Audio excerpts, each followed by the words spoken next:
Hi everyone, welcome to my 2022 race cap video. I'm just going to go through basically my year as a whole, the events I'd raced, and then also some of like the highlights, lowlights, and kind of any other question Emily can think of as we go through this video, as she is behind the camera. So 2022 was kind of my first opportunity to really race a season as a professional. I managed to kind of try and do a couple of professional races at the end of 2021. Which resulted in one time penalty in my first ever race, which still was a decent result in Pays d'Aix, and then went all the way out to California for Ironman California, but unfortunately the race got cancelled before we even started. So I kind of went into the winter with this big, aspiration to really establish myself in the pro field. I knew it was a big step up just from that little experience I had. But I was completely willing to put myself in a position where I felt like I could be competitive, and the idea for this season really was to get to the end of the year and feel like I had established myself. There was sort of a position where I was able to kick on for next season and that sort of stuff. So training was actually going pretty well over sort of January into February. I felt like I was building up fitness really, really well, and then I kind of got a really random niggle. I went out for a ride and my saddle felt like it was a bit weird on my road bike, and I kind of did a during ride, play around with saddle height. But basically what that caused was a bit of a knee niggle in my left knee, so my left VMO where it attaches to the knee, and probably the thing I'm most the injury I'm most what's the word I'm looking for? Prone to is sort of tendonitis. Coming from sort of a swimming background, you never really stress the tendons, especially in the lower limbs, that much when you're swimming.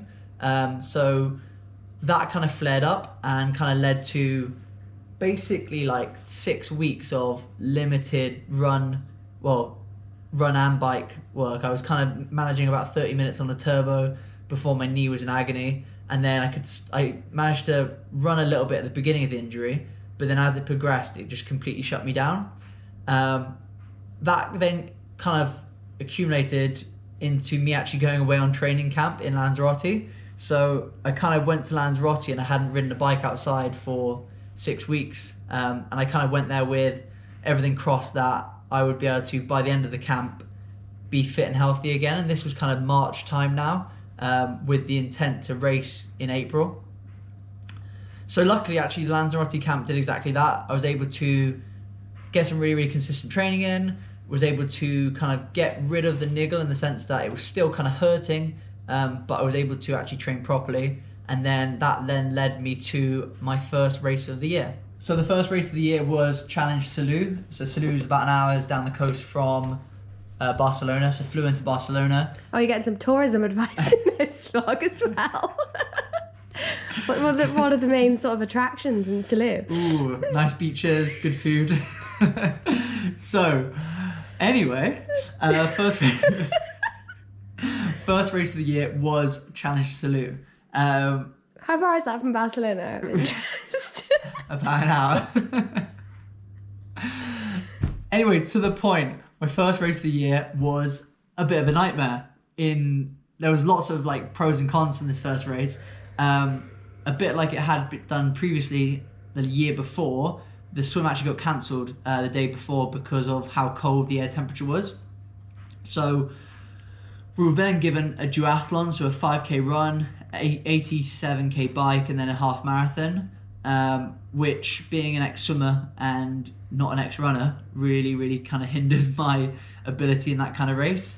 But I actually had a really, really good day. I managed to run my best sort of 5k pre-bike. I then managed to hold about, I think it was 360 watts for the first 20 minutes, ride myself up to the main group where there was a lot of drafting going on. But once I got to that group, there was kind of nothing really I could do. I just sort of held good power, held good aero, tried not to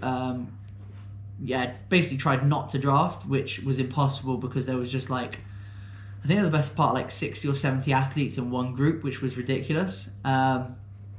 Anyway, got off the bike and I managed to run my best ever half marathon, 1:14, and I finished not that high up. I think I was about 18th or 19th, But I found out 3 days after that race that I actually got disqualified because, I didn't know at the time, but after emailing and finding out, I basically didn't stop for a penalty that I was never kind of given. So the standard thing in a race is if you get a drafting infringement or blocking or littering or whatever it is, they're meant to sort of blow a whistle at you, show you a card, that sort of thing. And then you basically take your 5-minute drafting penalty at T2.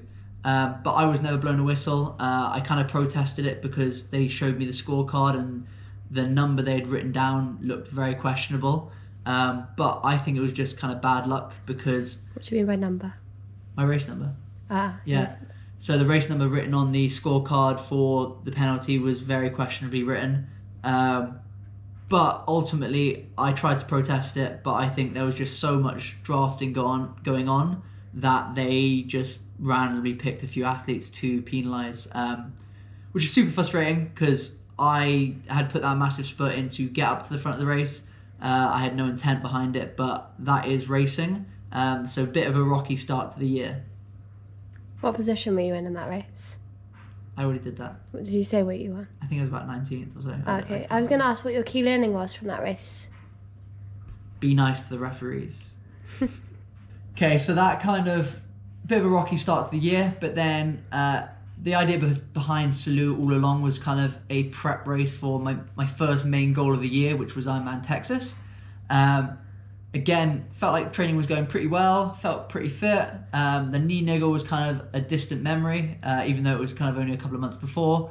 And at that point in the year, you still had to do a fit to fly COVID test. And I was meant to fly out Monday, and I woke up Saturday morning with a bit of a sore throat, not feeling 100%, and took a lateral flow and realised I had COVID. Woke me up with a positive COVID test at 7 in the morning, which was a lovely way to wake up. So I woke up Emily to show her my COVID test, to her dismay, and then I locked myself in the spare bedroom and ended up feeling really rough for about 10 days, but then actually had the lingering effects of COVID probably for about 4 to 6 weeks after, with like an elevated heart rate and just sort of real fatigue. While in bed with COVID, got really frustrated and wanted to do a race because I felt super fit before Texas. So I entered 70.3 Mallorca, which goes on to my next race. So that was probably about the 5-6 week mark after I had COVID. I hadn't really done much training. I think the longest ride I'd done before Ironman 70.3 Mallorca was about 2.5 hours. I was just super frustrated and I wanted to get a race in the year because, as I said, I wanted to really establish myself this season. So went there, actually had a really good swim, let out the water, had a bit of a tactical error at the beginning of the bike, and then as we did the main climb in that race, I just had no top end power. So holding kind of 70.3 effort, so 300 to 315, 320, that felt absolutely fine. But up the climb, everyone was kind of pushing threshold, and my legs, my body, my lungs just didn't have it in me. So I think I finished, I want to say like 29th or 30th even. So that was kind of not the result I wanted, but again, a lot of factors into why that race didn't go to plan. So at this point of the season was kind of a bit strange. Again, like the effects of COVID had kind of started to completely go away, which was really good. My training was picking up, and I was kind of at a bit of a crossroads where I've kind of been mainly self-coached in the past. I then employed a coach, so I spoke to a few people, and David Tilbury Davis kind of really resonated with me. I thought he was kind of the right pick for where I am in my career. I felt like he had the experience with kind of professional athletes and trying to get me to that next level. So I actually started working with him just before my next couple of races. So I did Challenge Gerasbergen, which was, again, a really nice race in Belgium. We went up the Muir twice, and I finished 5th place. So, yeah, Ooh. really, really solid race. What was the question? I was cheering for you. Woo, okay. And then literally like 3 or 4 weeks after starting to work with David, I raced Ironman Frankfurt. And again, this is one of those big moments in the year that I'm probably going to come back to, where I actually had a really good race, but I DNF'd. I managed to actually lead on the bike for about 130 kilometers completely solo at the European Champs, which at the beginning of the year was kind of like one of those things about trying to establish myself, trying to be competitive, trying to lead the race, that kind of thing. And that kind of really ticked a big box. We'll probably go into the downside of that event, which was a bit of a mechanical, and then a bit of a mechanical with my physical legs as well, when I got onto the run. But yeah, that kind of closed the first half of the season, I'd say. And then we kind of went into the more back half where, had a few big races planned still. Okay, so the next race of the year was one that was super easy to get to for me. It was 70.3 Swansea. Skipping over the fact that you got married to me, by the way. I was just about to say that. Oh. So 70.3 Swansea was kind of like an ideal race for location, stay at home, sleep in your own bed, all that sort of stuff. Local support, my lovely wife. Thank you. And her parents obviously being able to come watch. But the only not ideal thing in terms of performance was that Emily and I got married 6 days before. So we had a lovely wedding on the Gower where the bike course actually was. Probably had a few too many drinks and felt pretty rough the whole week leading into the race. Worth it. Thanks. So 70.3 Swansea, again, far from a perfect day. Let out the swim. Always a good thing. And then was in a really good pack. Alistair Brownlee had gone up the road, was in a really, really good pack on the bike.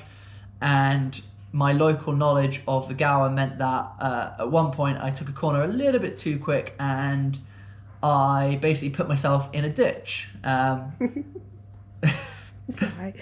Not a problem in terms of the bike itself, because I landed in a nice ditch which was covered in grass, and the only issue was myself going into a big ditch full of stinging nettles, so that was pretty painful.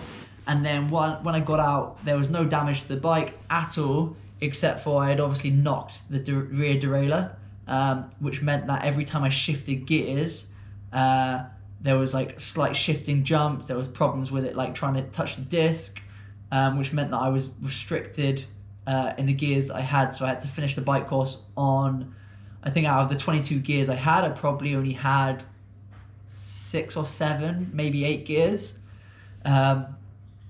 So I was kind of debating calling it a day when I got to T2, but... Is there something wrong with your wheel, is that? Yeah, that was the rear wheel, yeah. Sorry. God, get with the program. So, got to T2, felt super inspired by the crowds and everyone cheering, and I thought I might as well put my running trainers on and see what happens. So, got out of T2 with Harry and Jack, and again, had a really solid half marathon. I think I ran about 1:15, and I finished, again, in the prize money, I think it was top 8, so 8th place, I think. Yeah, so it was super nice to be able to race at home, super happy with Swansea as a race too. And it kind of set me up really nicely for what was, I think, about 6 weeks from then until Ironman Wales. We had absolutely lovely weather in Swansea over the summer. And I basically had, just a really clean training block. So I had a 6-week block after Swansea into Ironman Wales, which was absolutely awesome because we had really good weather in South Wales. It meant that I could get my long rides done outside. It meant I could go down to Tenby a couple of times. I did a big brick there a couple of weeks out from the race, which there is a video on my YouTube channel of that brick. And everything was looking really, really good. Went to Ironman Wales and was absolutely blown away. I did the races in 2019 as an amateur, but doing it again in the pro field where I was able to actually lead out the swim, lead on the bike, and actually led to, I think it was about 18 kilometers, 19 kilometers on the run.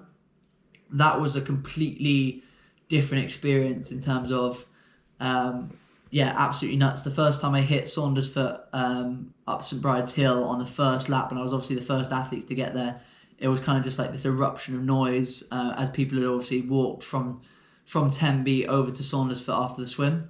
I had goosebumps in I probably couldn't name the number of times I had goosebumps going around the bike course, and then also on the run course. And obviously so many people shouting my name, cheering me on, and wishing me well, which was, epic. The race is, as a whole, I kind of give it like a A- or a B+ or whatever you want to say, where, I felt like I was really, really good for 6.5 to 7 hours.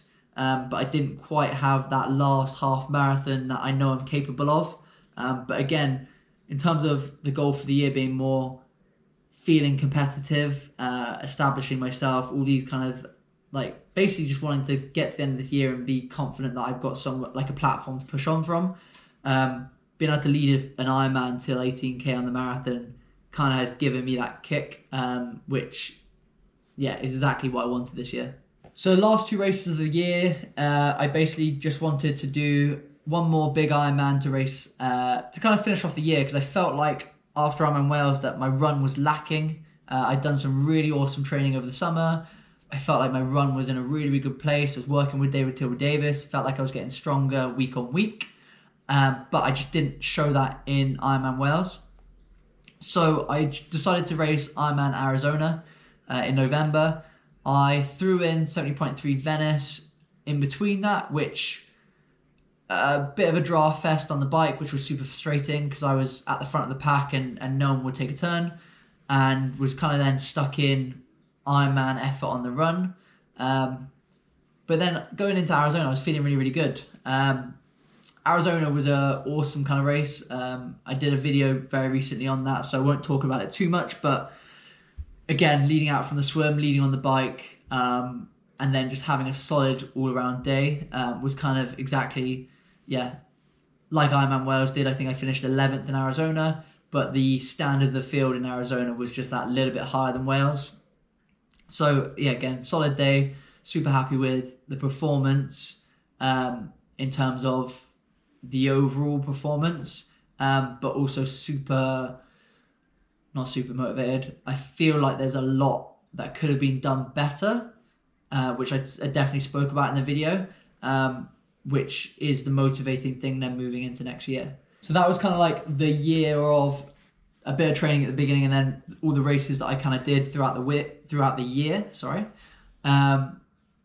I felt like as a whole, I got like 2 5th-place finishes. Didn't finish on any podiums this year, but I feel like it's like started to create that platform that I want, and I felt like if a few things had gone differently in my way, that might have resulted in getting those podiums. So they feel like they're within reach, which is super, super exciting going into 2023.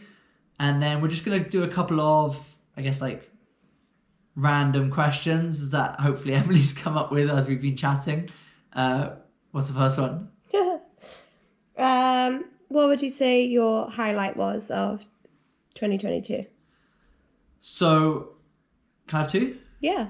So my highlights were probably Ironman Frankfurt and also Ironman Wales. I'll go for Frankfurt first. Ironman Frankfurt was the European champs, which means that it basically attracted debatably like the strongest field you'd get outside of like Kona or the world champs. I managed to swim in the lead pack with Lucas Watts, who's known as being one of the fastest swimmers in Ironman. I then managed to go on a solo break on the bike, and I led to about 130k on the bike completely solo. That in itself, like seeing I had like a 3.5 minute gap to like a main pack of chasers, and there was like 20 of them in that kind of is the first point where I was like, wow, I'm pretty good at this, which is quite a nice kind of like reassurance, or I don't know, what's the word you'd kind of use? Confirmation. Yeah, confirmation that I'm kind of on the right track and I'm where I should be. Unfortunately, the mechanical in that race, my rear brake, meant I lost a shed load of time near the back of the bike, and because I didn't realise the brake was rubbing, I absolutely buried myself to try and keep up, which resulted in a DNF on the run, which is a super weird one because a DNF you wouldn't think is one of the highlights of the year, but that first swim and 130k on the bike was definitely one of the memories that I'll take, like probably post-career, as like the first real pro race where I felt like I was, where I should be. Other one was Ironman Wales. I won't go into detail again, as I just did like a couple of minutes ago, but wow, the crowds in Ironman Wales, just goosebumps, shivers, just incredible, even in the rain. That is always going to be a highlight of the year, and hopefully it will be a highlight next year if the race is on, but we will wait and see. Okay, and now the opposite question. What was your low of 2022? So my low of 2022 is I will just have one on this one, yeah? Yeah. I won't have two. Let's be positive about it. Keep it to one. Yeah. Just one though. My low is probably just COVID. I felt super excited to race Ironman Texas in April. Like looking at the training and stuff now I've done since then, I felt like I've definitely got to a new level like throughout the year in terms of my training and hopefully performance. So who knows how that race would have gone in Texas, but it was like a super frustrating way to start the year. I'd had that niggle. I'd managed to then start getting myself like into really good fitness, and then just basically felt like I was like knocked back and just like put back to like square one, whatever you want to call it.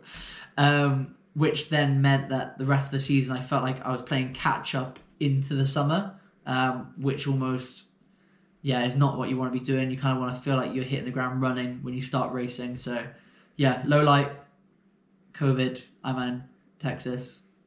Hopefully we won't get COVID again. Obviously, like so much of the sport that you do is physical, but there's so much of it that's mental as well. Yes. How did you cope with that? What must have felt like consistent mental barriers when you wanted to sort of hit the ground running when you started the 2022 season? Good question. So the mental side of, I guess the setbacks, like the mental side of it, like having a setback is always going to be tough. I think knowing and having people around you that can kind of keep you very grounded. Obviously, my lovely wife, who was my fiance at the time, Emily, probably took the brunt of the negativity that I probably had. You know, that kind of like feeling sorry for yourself, feeling a bit down. But it's almost like Emily was able to put it into perspective. Obviously, one of the big highlights of the year outside of the sport was us getting married. And it was almost like she was able to use that as a bit of a distraction for me to like kind of make me feel positive about something, even though she could probably tell that I was still feeling pretty hard done by, hard on myself, that sort of thing. I also have super parents that, you know, always like support me, will always like push me and kind of put everything in perspective as well. But then also that kind of coincided with me reaching out to David, me looking for a coach, because I felt like the stress of trying to get myself fit was starting to get pretty tiring. And you're always kind of second guessing, you know, the form you're in, that sort of thing. Whereas I kind of just wanted someone to be like, here's what you've got to do to get ready for an Ironman, do the plan, and that stress is like just alleviated, and that definitely has helped, I guess, mentally keep me focused about like the next event, the next goal, the bigger picture, which was, you know, actually, where do I want to be in 3 years' time, 5 years' time, not where do I want to be now, which I think is always really important. Yeah, having that long-term perspective and goals in mind. Yeah, for sure. Out of swim, bike, run, which discipline would you say you've improved in the most just this year? Swim, bike and run. My swim is kind of the same as it's always been. I don't feel like I've had peaks and troughs. Like overall, my swim's been really good this year. My bike has improved, but it's not improved like power wise. It's just like the durability, like the ability to like keep going. I think the training that David's obviously given me is paying off in that respect. The thing that I think has improved the most has been my running, which is the frustrating thing, because if you look at my race results, it's the thing that doesn't seem to have shown like as well as like I've been training. But I'm very aware that like sometimes there's a bit of a lag from, you know, the training you put in to like the performance you get. So the work that I put in all of this season now hasn't gone to waste, and I'm going to obviously continue to try and build on my run, especially going into next year. And at some point in the future, it will click in a race situation. And when that happens, hopefully I'll be able to finish the race and kind of look at the result and be like, that is a reflection of my run ability. Whereas, especially Ironman Wales and Ironman Arizona, I finished both those marathons and went, I'm so much faster than that. Like, it's almost like, it's not like in the grand schemes of like everyone who races an Ironman, they're not like slow marathon times. Like going just over 3 hours isn't slow. But, you know, when I know that I'm capable of running in the 240s, I'm hoping that I can put that performance out in 2023 and, yeah, be able to look you guys in the camera and say, I nailed the run. This was your first sort of full calendar year of being a professional triathlete. What difference have you found between being a pro versus being an age grouper? Yes, so I'm going to repeat the question just in case you can't hear it. Okay. This was my first full calendar year of being a professional. I did dabble last year with some success and some failures. But I think the biggest difference between racing amateur and racing professional for me has kind of just been like the expectation factor. When I was racing amateur, I had like a very clear goal of like trying to get my pro license. So I was always feeling like I was chasing people, like especially if there was a race with a professional field, I was always chasing the professionals. I was catching them, you know, having a really good swim and then starting to catch professionals on the bike, that sort of thing. Whereas like that's completely flipped now, and I'm kind of in the position where I'm in the driving seat from the beginning. And it's a super exciting place to be for me. And every professional will have a slightly different experience to me. But the experience I have is when I go into a race, especially the full distance races I've had, I basically let out the swim and I've led on the bike. So that kind of means that unless I win the race, I'm going to get overtaken, which is a really weird mentality to have because you're not sure when it's going to happen in the race or what's going to happen in the race. But a lot of people who are chasing within the race, you know, they're constantly kind of playing cat and mouse with each other, whereas I'm kind of just dangling out in front. So for me, I guess the mentality of when is someone going to catch me, and hopefully in the future that mentality is going to be I'm just going to keep pushing and no one's going to catch me. But I think the confidence will come when the training's been done. Okay, yeah, so that was my 2022 season recap. A little bit about my races, a little bit about my highs, lows, and a few other little things. 2023 is hopefully going to be a super exciting year. I have put the plans in action. I've started to put my plan together, and in the new year, I will start to talk about some of the races that I'm going to be doing, some of the experiences I'm going to have, or hopefully have. And yeah, I'm just sort of really enjoying the whole kind of being able to race as kind of part of my job, being a professional and actually being able to say like you're kind of doing something you want to do as a job, which is super, super cool to do. So yeah, tune in to more videos, and I hope you guys got a little bit of an insight into my year.